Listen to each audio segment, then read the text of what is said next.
Hey everybody, it's Andrew from Roam Wild here. So, get a little bit of a chronicle about a recent trip I took to a place in Nova Scotia called Marie Joseph. So, Marie Joseph lies on the eastern shore of Nova Scotia, about 2.5 hours outside of Halifax if you travel down the eastern shore on the old number 7 highway.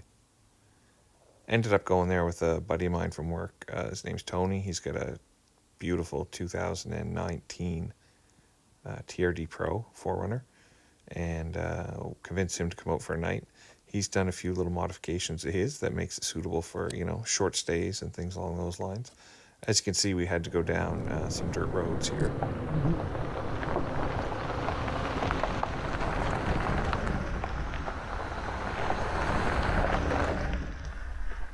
So you won't need a, four-wheel drive capable vehicle to get in there. It'll definitely help, but I know some of my friends from my Volkswagen Vanagon community and Bay Window community, they've actually taken their Volkswagens down here and been able to camp for the night. So this is one of my favorite spots that I've had an opportunity to spend time with in Nova Scotia. As you can see, the views are breathtaking.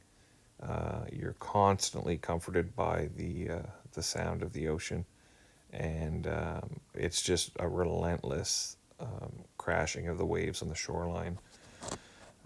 I did check with some locals in a couple of the groups that I'm in to see if this was safe for swimming, for adults or for children. And I guess I was warned that, you have to be very, very careful of the undertows here. As beautiful as it is, it can end up being, can suck you back into the surf and you may never come back out again. So as you can see, when you're coming in from the Atlantic over, there's like a berm full of beach stone that's kind of hard to walk on, and actually is home to lots of nice big spiders. You come in and there's what the locals will refer to as the lagoon. So in the lagoon there's lots of crabs, there's some small fish, but that's where I let my little guy play for a little bit, quite comfortably. So one of my other favorite things about this spot is the access point that you have to get in. So I'm going to try and zoom in on a spot here to show the access point. So right now this is pretty much dead low tide, and you can see there's a few inches of water in that area there. So when the tide goes up, so anywhere from mid tide to high tide, you have to kind of make a water crossing, which is it was pretty cool when we came in. That would be one of the only things if you were using a non-four-wheel drive capable vehicle that you would have to be concerned about, is your timing for your arrival and departure. You'd have to check with the tides. Didn't have much luck catching any fish there, but I did get a monster crab, as you can tell when I used one of the mussels for bait. One of the things you may notice through the video is that there does seem to be a lot of garbage and refuse left around by people using the area. If you can just see there at the point of the trees right now, that's basically a debris pile that's half burned.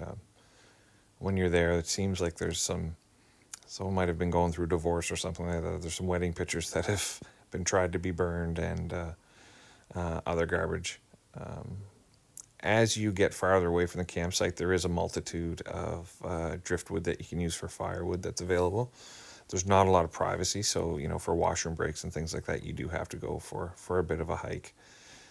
This is a good video where it shows how the shoreline kind of scallops in a really, at high tide, you can see it's a very consistent pattern of the shoreline of like a scalloped edge in relation to the where the waves are beating along the shore.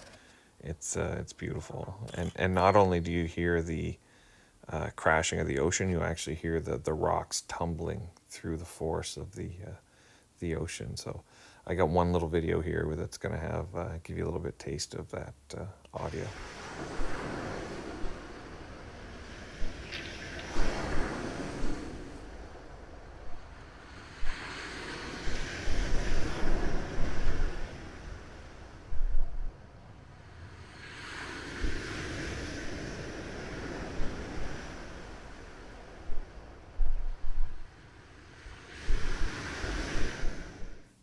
So that may have been a little bit longer than it needed to be, but being from Nova Scotia, that sound is very, very soothing.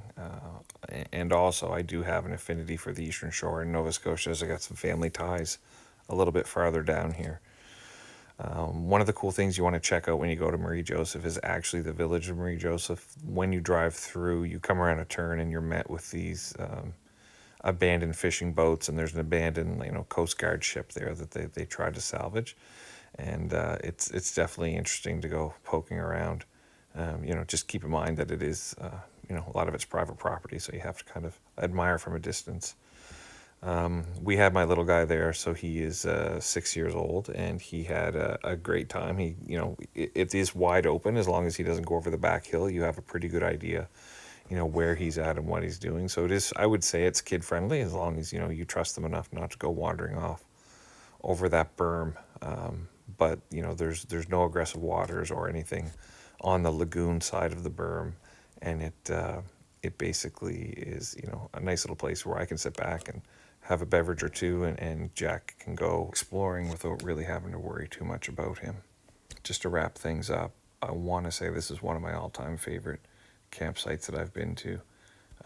You hear seagulls, you hear the ocean, you can smell the ocean. There's no flies because of the little bit of a breeze off the ocean. It's not too hot, it's not too cold.